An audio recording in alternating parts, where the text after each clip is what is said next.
Ukrainian forces are launching a counterattack on the eastern part of the Kursk bridgehead. Ukrainian military expert Serhiy Zgurets said this on Espreso TV. In the Kursk region, fighting is ongoing. On February the 6th, Russian public forums erupted over Ukraine's counterattack. Ukrainian forces have held this foothold for 6 months, which has reduced in size, but during this time, Russia has deployed 60,000 troops there. Nearly 40,000 Russian soldiers have been eliminated, with 16,000 killed and the rest wounded. Over 100 tanks and 600 armored vehicles have also been destroyed.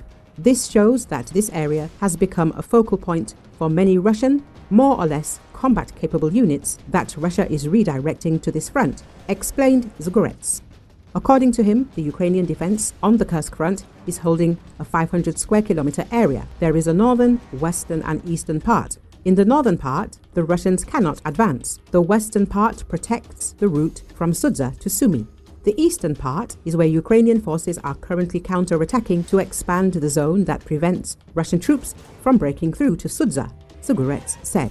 There is a video showing Ukrainian equipment advancing toward the village of Ulamok. Several experts confirm that Ukraine is conducting offensive counterattacks. This means the situation remains dynamic. The movement took place along the road using armored vehicles, indicating that this direction remains a priority. Zgurets noted. The expert added that the Ukrainian counterattack aims to ensure the security of Sudzha as a logistical hub for the defense forces. There is also a political aspect, as a series of important meetings will take place next week. Essentially, the actions in the Kursk region are part of a military-political strategy that Ukraine is using to influence its partners, Zgurets emphasized. The Russian army and the population in Kursk are in fear. In this situation, Ukraine could seize more territory. Ukrainian forces launched a series of battalion-sized mechanized assaults in Kursk Oblast on the 6th of February, advancing up to 5 kilometers behind Russian lines, southeast of Sudzha. The Institute for the Study of War reported. On the 6th of August 2024, Ukrainian forces launched a significant cross-border incursion into Russia's Kursk Oblast, marking the first such operation since World War II. This surprise offensive aimed to divert Russian military resources from other front lines, alleviate pressure on Ukrainian territories, and challenge the perceived invulnerability of Russian borders. Initially, the Ukrainians secured around 1,000 square kilometers. As of early February 2025, Ukrainian forces maintain their positions within Kursk Oblast, controlling about half of the initially seized territory. Geolocated footage showed Ukrainian forces advanced southwest of Makhnovka and north and east of Cherkasskaya Konopelka along the 38K-028 Sudzha-Oboyan highway, seizing the villages of Kolmakov and Fanaseyevka.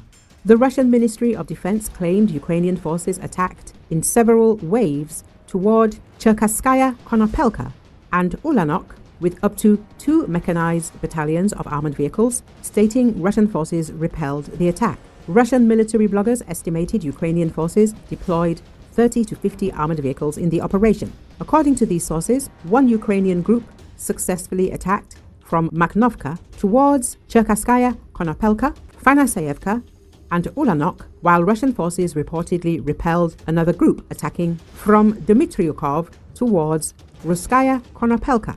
Russian resources identified several units defending against the Ukrainian attacks, including elements of the 11th Airborne Brigade, the Black Sea's 810th Naval Infantry Brigade, the 44th Army Corps 30th Motorized Rifle Regiment, the Caspian Flotilla's 177th Naval Infantry Regiment, and Chechen Akhmat drone operators.